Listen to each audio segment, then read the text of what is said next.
So, welcome to another episode of the Present and Powerful podcast. This is me, Ellis Goldie, and Dan Butler. Yes, nice to meet you guys. Nice to see you guys again. Ep.2, we're in the lounge this time. We're in a home environment this time. Very chilled out. Setup's looking nice. Yeah, it's been a few weeks. We've had some good feedback. Yeah. Of a few individuals talking about the podcast and stuff, like how they like some of the points we were talking about. So that's a good sign. Ep.2, we're gonna crack on. We're gonna talk about some more interesting topics today. Yeah, so it's the topic that we're looking at today. It's about maybe short-term restriction or deprivation and how that can really impact your life in a way that allows you to see what it is that you really need and what actually is of value to you. And what it is that you want and distinguishing the difference, because like diving straight in, I feel like there's a lot of things that we think that we need in our lives, but we don't really need it. So let's say, for example, we might think that we need to, really easy one, speaking for myself here as well, maybe I need to be productive all the time. I need to always be moving forwards in something. I need to be progressing in my career, with my relationships, with my social side. Ideas you have about it. Need. And I think with that, maybe going without with one of those things, you know, for example, maybe looking at, like, I'm going to use the career one because I think that's something that's both dear to us, is like career and purpose. Definitely, yeah. You know, maybe for a short term going without a bit of a purpose. And I've felt like that at certain points. I've been to a point where, it's actually recently, where I realised everything that I do is so kind of thoughtful and purposeful, and we was chatting about it before we even did this. Literally how obsessive it can be. And just looking at maybe how we can reduce that obsessiveness to realise that we don't really need to always be thinking of moving forwards, and reducing that and depriving ourselves of that. Yeah, and that's like balance as well. Like, you can't always be, going 100% all the time. You need to have a rest. It's just like you, how at the end of the day you go to sleep, then you wake up the next day, you have that rest. If you're trying to go 100% all the time, then it can definitely have a detrimental impact on you.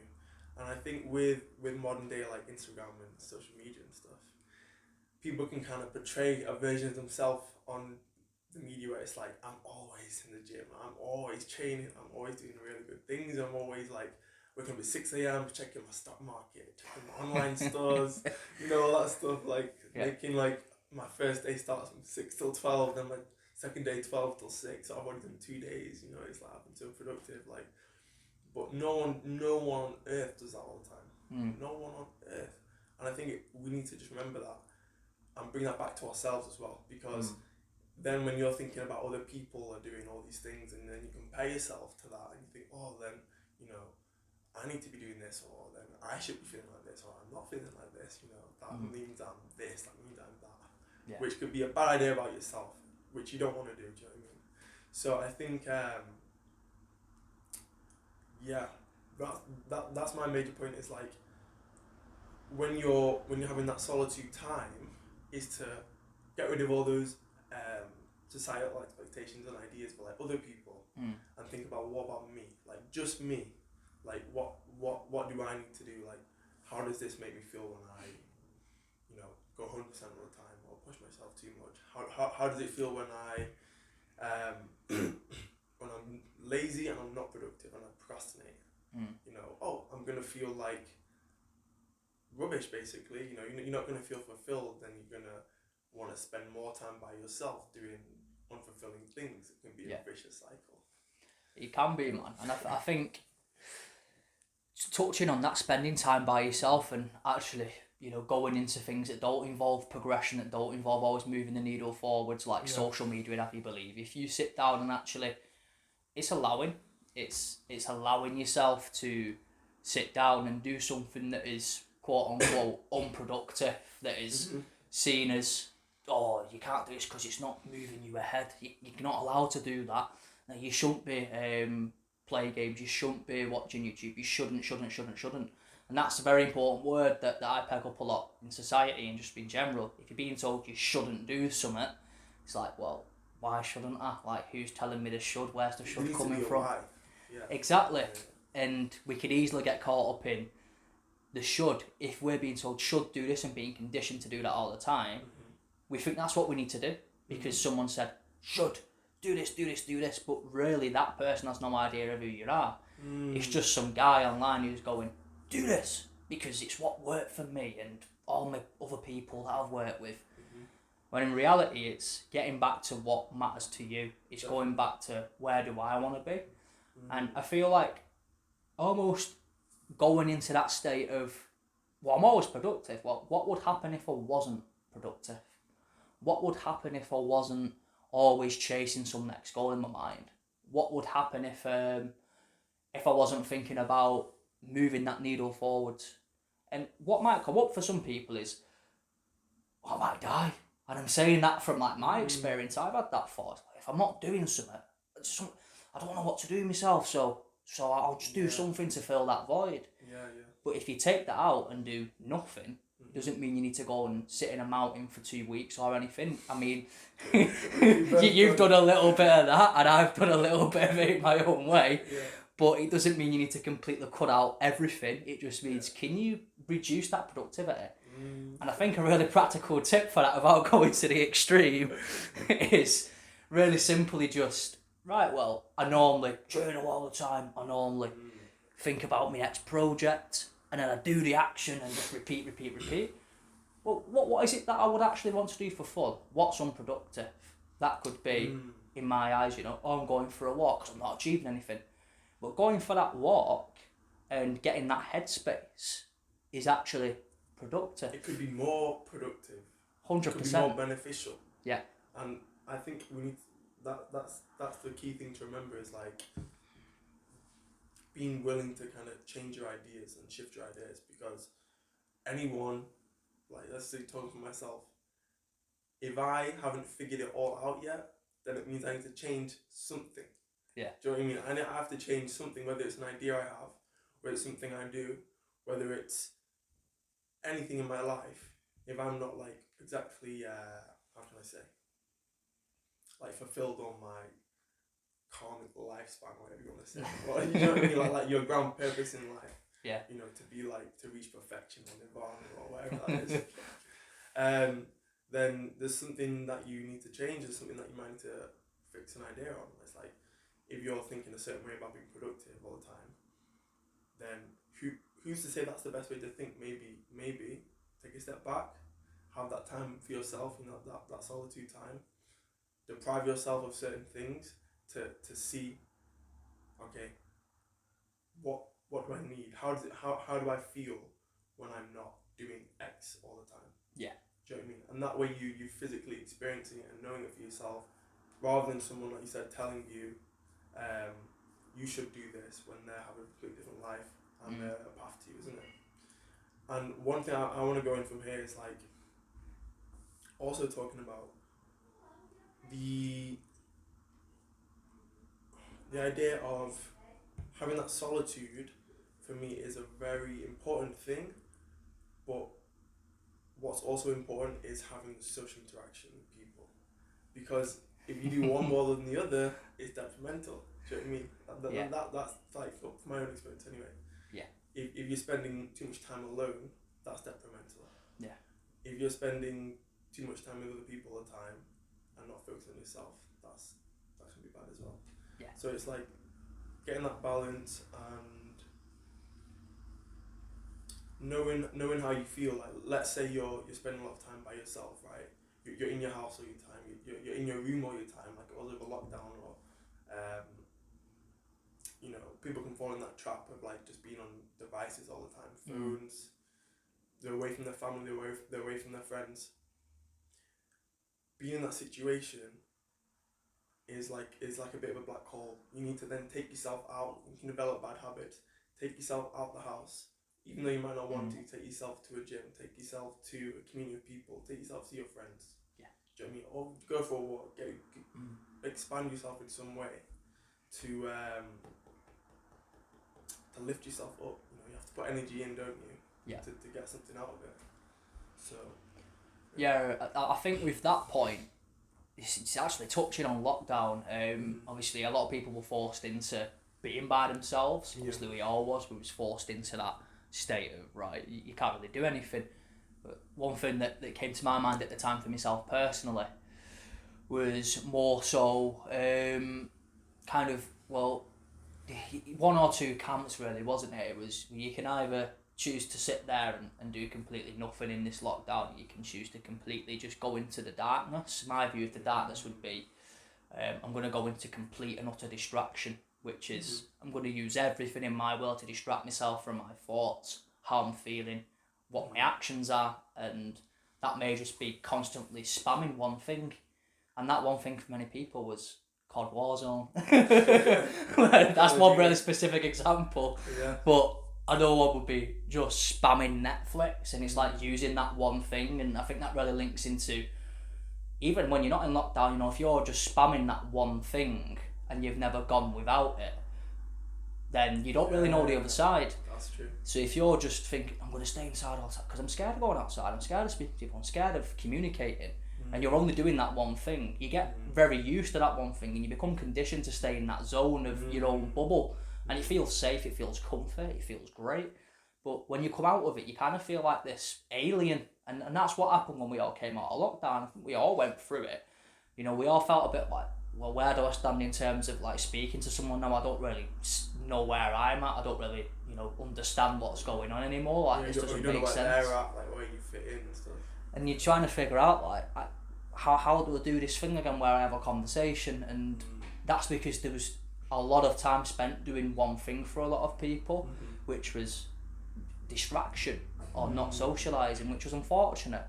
So essentially it's really bringing that into the question of, again, you know, short term, these things where you deprive yourselves of certain things. I'm saying short term, I want to make that clear. Short term, you can deprive yourself. Because I want to actually touch on what we've both done, and this isn't to say that anyone who's watching this needs to do this. You know, I don't want anyone to go and do this. It doesn't mean I recommend it. It doesn't mean Dan recommends it. So yeah, just a couple of the things that me and Dan were kind of looking at, you know, in the short-term deprivation. I'll share my bits, but essentially what I did was, I got to that point. I told you about it a little bit, but I didn't tell you about it much. I basically got to a point where I went all down one path. So this was like, right, I'm into the Hare Krishna community, ISKCON, which is just like, to make it really simple, like Hinduism. ISKCON. Yeah.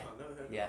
So it's International and then Krishna Consciousness Society. I can't remember all the words, but it was the basic thing of it is, so you read the Bhagavad Gita, you go to the temple and you work with everyone there, and you do their rituals, and I really became embodied into that lifestyle. And essentially, bro, what happened was, it got to that point where I was like, this is me now for the rest of my life. This is me. And it was within like 8 weeks of doing it, and it was like that person who goes, this is me just watching Netflix all day in lockdown. It was the same thing. So went to the church, the temple, and then something random came over me one day. Just a mental thought was like, I need to go and not have food and water. I don't want food and water for 3 days. You need to take it out. So I did that. I took it out for 3 days. Were you at the temple at this point? No, well, I was in it, but it was kind of just before I even got into that. But it was all kind of at the same time. It was moulding together. And then I did 3 days without food and water, which was, again, short-term deprivation. It was intentional. And the reason I did that was it's because it just came through from me. For some reason, I just felt like it felt natural to do. And what I learned from that short-term deprivation, again, this is really extreme for anyone who's watching, I don't recommend it. What I learned from that is what truly matters. And this is the point of the theme of the podcast for today is short-term deprivation. I learned what I actually need.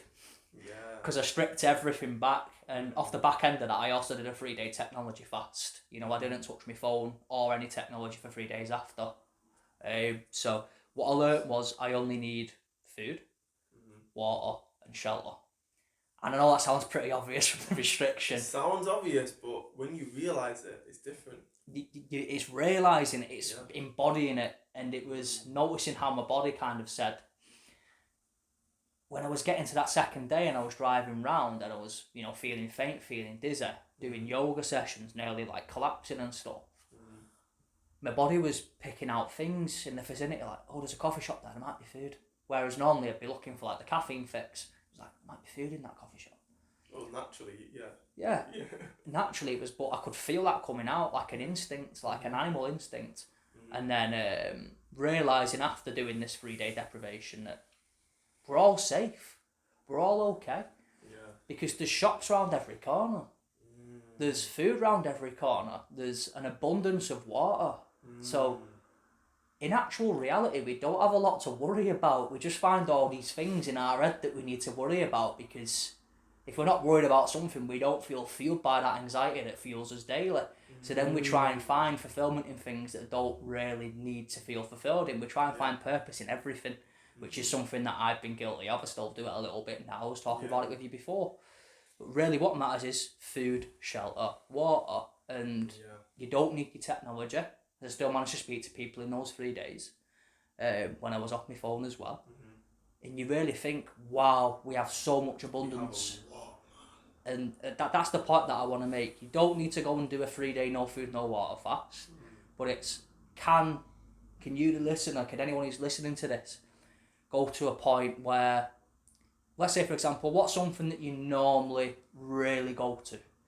And maybe can you go without that for like 3 days? You know, if it's watching YouTube every night when you come home from work, can you not watch YouTube for 3 days? Or do you play video games all night? Again, I do this now and again. I still like my video games. But can you not play video games for 3 days? Or if you always need to be around people, can you be by yourself for more than a week? So it's going without and learning the lesson, and that's the point I want to make. And anyone who feels inspired to do that, awesome. But yeah, I don't know what you have to say, but... Nah, I have a lot to say. And another thing is, you've got to be careful not to believe that you have to do something or to push it, like as in like, I need not to be able to drink food or water to achieve something, or like to you know, like I need to not watch YouTube for 3 days because then I'm going to be more conscious. And then if I touch YouTube in those 3 days, then I'm let myself down. And like I'm just not conscious enough. You know what I mean? Or whatever idea you have. But I think what you're saying is a different thing entirely. This is like a process that you needed to go through. Yeah. It's not like I'm going to see if I can do this.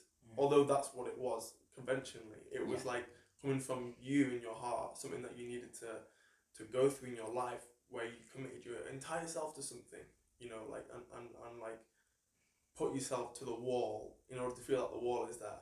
You know, like you need to feel where the wall was. You know, rather than trying to think where is it, or people telling you. And yeah, I can relate to that, man. Like, I got to a point in my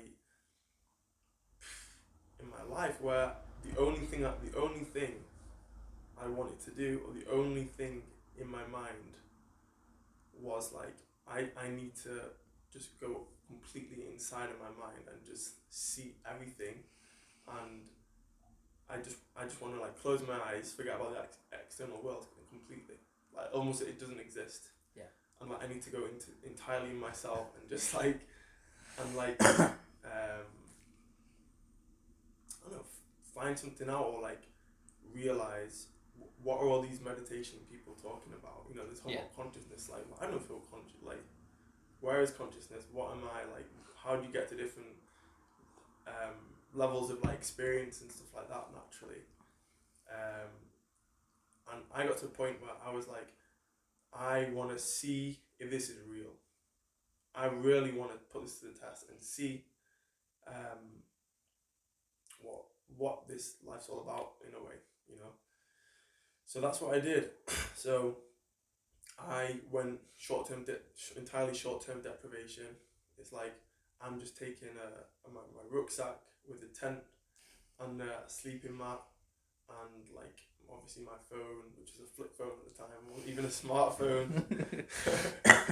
living that flip phone life. I was like, I'm depriving myself. And yeah, in my head it's like I'm eating 1 meal a day in the morning. I'm just drinking water. That's it. And then I'm not doing anything else. I'm gonna sit and meditate. I'm gonna sit down. When I'm not sitting and meditate, I'm gonna do walking meditation. And then when I'm not walking meditation, I'm gonna go sit down and meditate. That's what I was at, because like I need to just do this entirely, you know. So that's what I did, and then in the period of about it was just less than 2 weeks of doing that. It's had so many experiences and a lot of challenges, and a lot of mental things to iron out. A lot of them about like what I need and like what is very meaningful for me, you know. One of the biggest things that I learned was like about unconditional love, and about like helping people, and about having a good heart, you know. If anyone is just an individual without anyone around them, your life is meaningless. And that's what I realized. Without anyone around you, or without the opportunity to share and love, because you can't love, there's nothing there to love. You know what I mean? You can't just love nothingness. Like, you're loving existence, or you're loving people, you're loving your life, your fellow, your food, whatever it is, basic things, your career, your interactions with people, then there's no meaning, you know? Like, all these people who, like, you know, got enlightened, whatever that means, they didn't just sit under a tree for the rest of their life. Then they went and helped people. Yeah. And that's the key thing to remember. It's like, then I realized, based on that, when I realized that, I was like, okay, then we don't even need to do this. Like, you're already where you need to be. You can already help people.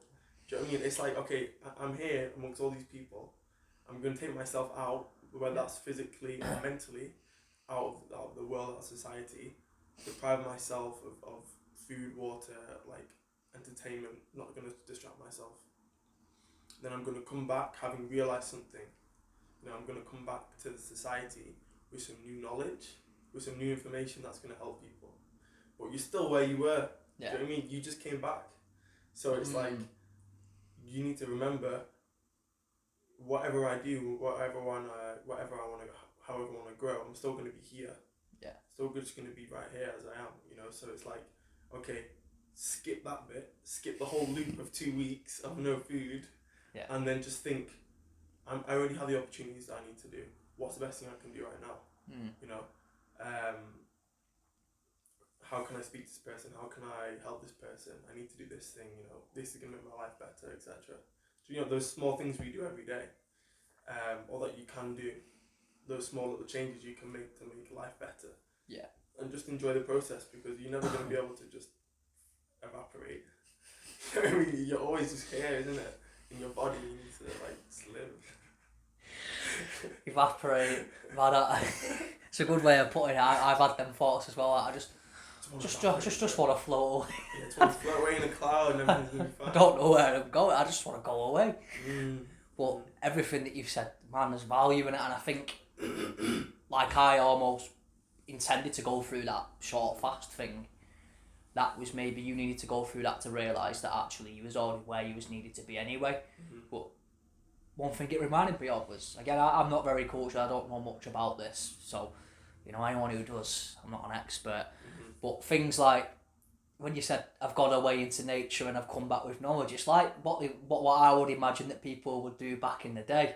Yeah, you know, with like a test, like the man tests the sun type of thing. Is like, no, go into the woods, son. Survive for 3 days. Yes, you survive for 2 weeks on 1 meal a day, meditating and walking around, and you know you've done that, and not many people can say they've done that, and I think that's awesome. Anyone who's watching this again, I don't recommend you do. I don't know what Dan recommends, but using these 2 methods is maybe going out into, you know, the woods and meditating and just eating 1 meal a day, and you know, fasting, you know, no food, no water, technology fasting as well. Yeah. I think there's a wall there, because you're testing your limit as a human, really. You're testing the fundamental physical limits as a human, which is food, water, shelter. Obviously, we both still had access to shelter.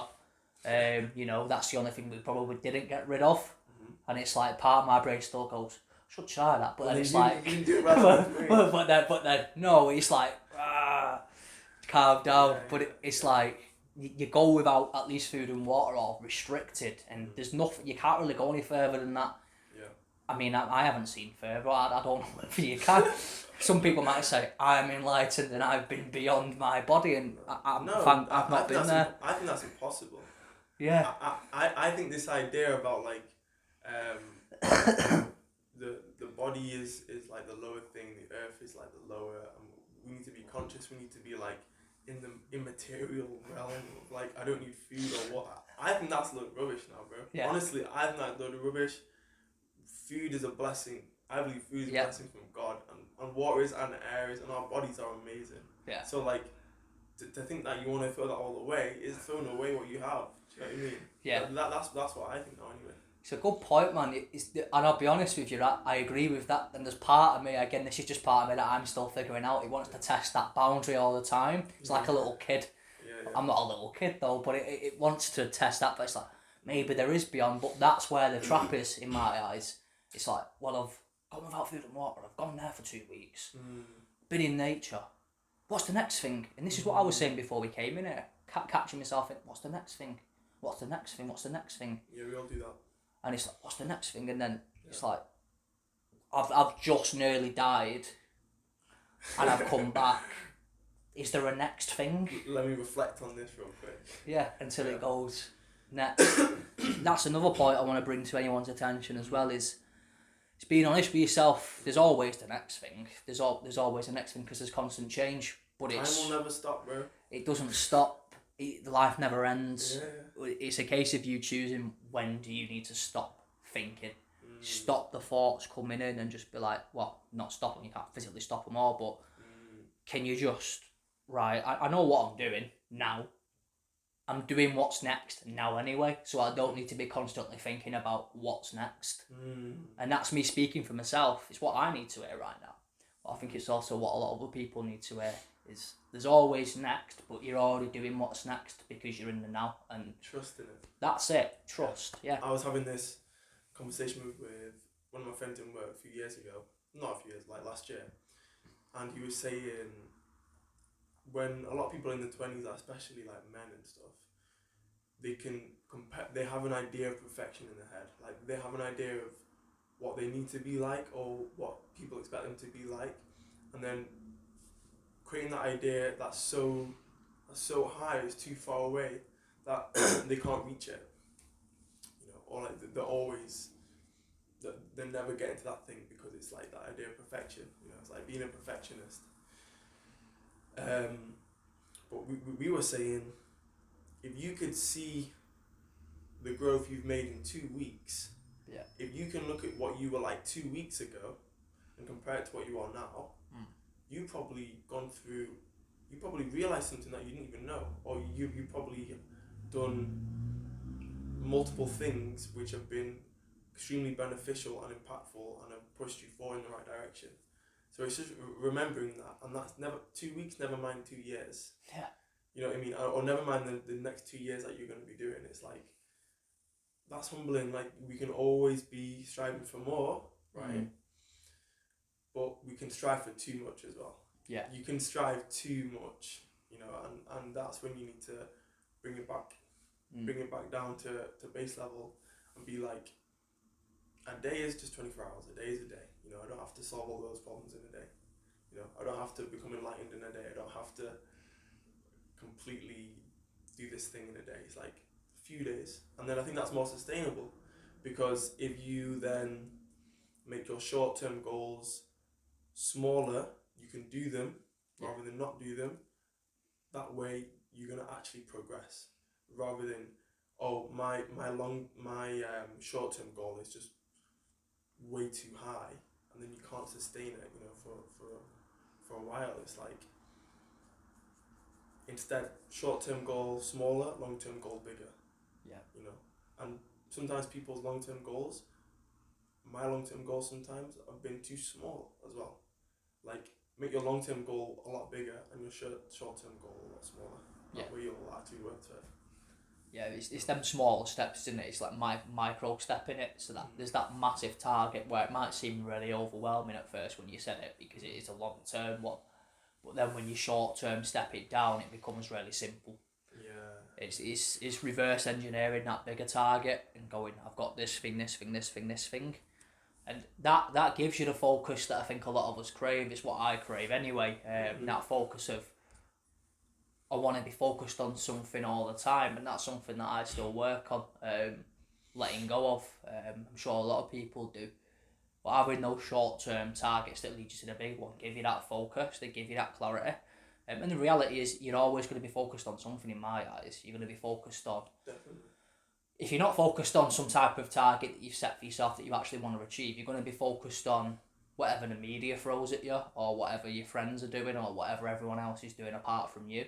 Or you're going to be focused on, because I've done this, still do it now and again, it's like I'll play video games and I'll focus on that, like hyper focus. And I usually notice when I've hyper focused on something like that, it's because I've not got any other areas of focus in my life. Yeah, and then that reminds me balance needs to be restored again. Definitely. So you can use these areas of, a good question to ask is, am I going too far in this one area? So look at it as a spectrum, you know, black and white, love, hate, it's all the same. Yeah. You know, you've got black on one side, white on the other side. Am I too far into black here? And it's like I'm literally just in black and I'm just, everything's like black. And the way that would kind of translate to what I was giving the example of was, am I too far in social isolation here? So am I too far in being isolated? So I'm in the house more, I'm covered up and I'm not really doing anything, I'm not seeing anyone. Or am I actually too far into being social, which is the complete opposite of isolation, where I can't function unless I'm seeing someone every day or unless I'm around my partner, for example. That's one example, but you can use that with everything. Am I too far into hate, that I just hate everything? Or am I, again, this one's really controversial, probably a bit of an hard one, but I see this as a thing. It's a personal thing. You can be too lovey-dovey in my eyes, and then you start floating away, like we was doing, because we was floating away, weren't we? When you was away for 2 weeks, floating to the clouds, bro. And I was floating away because I thought I could hear God, bro. I couldn't.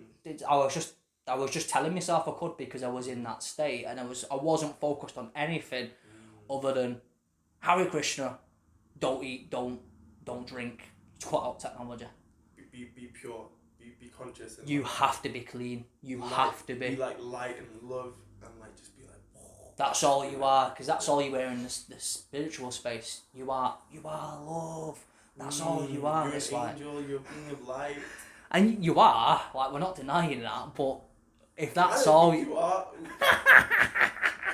Well, I don't even know, bro. Do you know what I mean? You probably are. I mean, that's it. Like, how do I know, really? But like, my opinion anyway. My opinion is, I don't think we're angels, mate. I don't think about angels either. To be fair, we're like souls. That's the best way I can say. Yeah. Everyone is like a soul, you know. I'm just a soul. That's the state you get to when you're too. What is this body? What is this flesh suit? Release me from my coil, and you're like, a lot of that, man. And then the question becomes, what then? Do I just die? Do I just physically leave? Like, and I've been there, but that's probably another conversation for another time. But yeah. we've gone down about 10 million loopholes there. Big loopholes there. But I think the overlying point is, don't be too extreme. Yeah, if we had to bring it to a centre, it's like, don't be too extreme. It comes back to what we've said with the full theme of today's conversation, which is you can be extreme in the short term. Short term extremism to get a really big insight, like we did, to whatever your level of extreme is, to whatever is needed, and then naturally you will bounce back anyway. So it's fine short term, you might have to go extreme to learn something because that's naturally the way it is, but then you'll balance out. It's like a pendulum swing. You might do that for ages and you're just like going one way, and then it pulls you right back, like when I went from me fasting and then I was like, actually I'm a human, and it pulled me right back down to reality. I'm not just this guy who's floating off into the clouds. There's multiple layers to me, and then that pendulum brings you back. So it's you can be extreme if you want to, but don't be extreme long term, because it just doesn't work.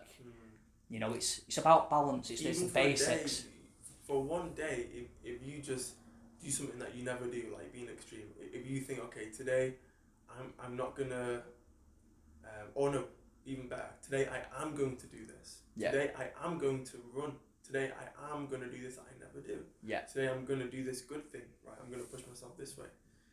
Then that for one day is great. Yeah, amazing. You can learn a lot. But if it's 6 months and then you become entirely burnt out, then that's not good, because then the pendulum's going to swing back and you might regress, right? Yeah.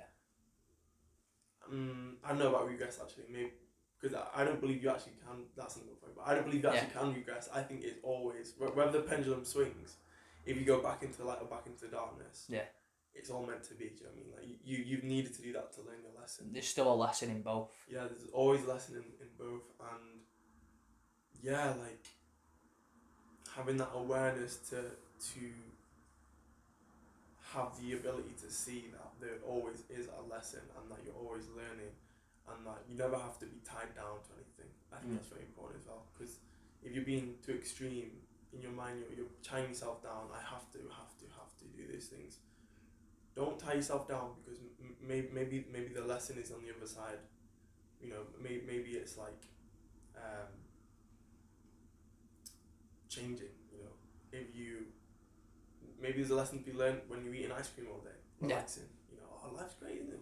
Ice cream is delicious. Yeah. You know, like it's nice to have these things. It's nice to, you know, it's being grateful for all these things we have, these small things. You know, so it's getting the balance in the middle, the middle path. It's the middle way, isn't it? And I think for me, that like, I think this brings that to a good point to close on. For me personally, obviously I don't know about you, but I think that middle path of, it's cultivating that middle path, which is it's a constant journey anyway, because it's like if you try and stay, let's say there's the spectrum, let's just use light and dark for an example.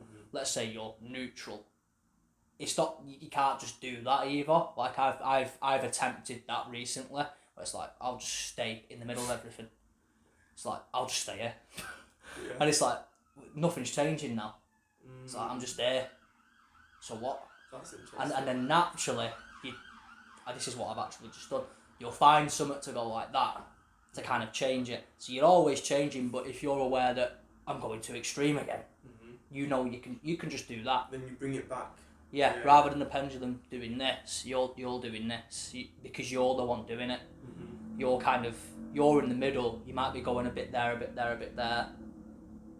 Oh, I can see it's getting detrimental. You might go a little bit into dark.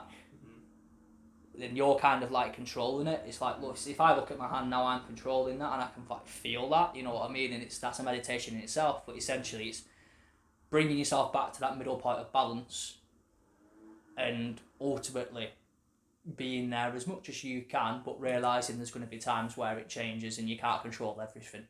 That's I think that's my closing point, man. Solid. Yeah, is there anything like you want to add to that? That you said it very well. For me to wrap it up, I'd say what you said about the staying in the middle is like, you couldn't say any better. Like, if you can be conscious of that every day, and if you can not forget about that and be aware of that, and be aware of where you're at that spectrum, you know, and how you feel in yourself, like where's your peace and stuff, like that's the main thing for me, is just reminding yourself, not being forgetful of that every day, you know, like every day being thankful for the basic things we have, and reminding that we've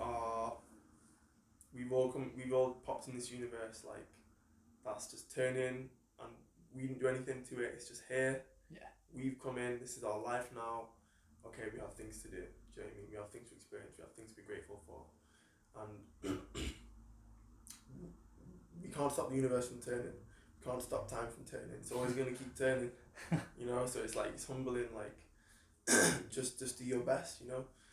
Do your best, and you're not better than anyone else, you're not worse than anyone else. It's all relative, you know, like, it's all relative. Entirely dependent on your situation, you know. yeah, that's what I'd say. Cool, man. And That's it. I think that wraps up nicely. Obviously, we'll close it off there, but Yeah. again, for whoever's watching this, thank you. We appreciate you, and we appreciate you taking the time to watch this, and you Yes, sir. showing up and just, you know, being willing to maybe listen to some of this. Yes, And sir. if any of it resonates with you, awesome. We hope it does. If it doesn't, no problem. So yeah, just even like any feedback in the comments, you know, if there is anything that you would like to say, you know, whether it's positive or, you know, critical, more than open to it, because then we can, you know, make that even better, and really just make it better for both of us, you know, you and for us too as well. So yeah, if you want to chat to me personally about anything to do with, you know, reducing self pressure, reducing the unnecessary anxiety, and just having a life full of ease, and just fulfillment, then feel free to send me a message on Instagram. It's at Ellis_mind_coach, ELLIS, and _MINDCOACH.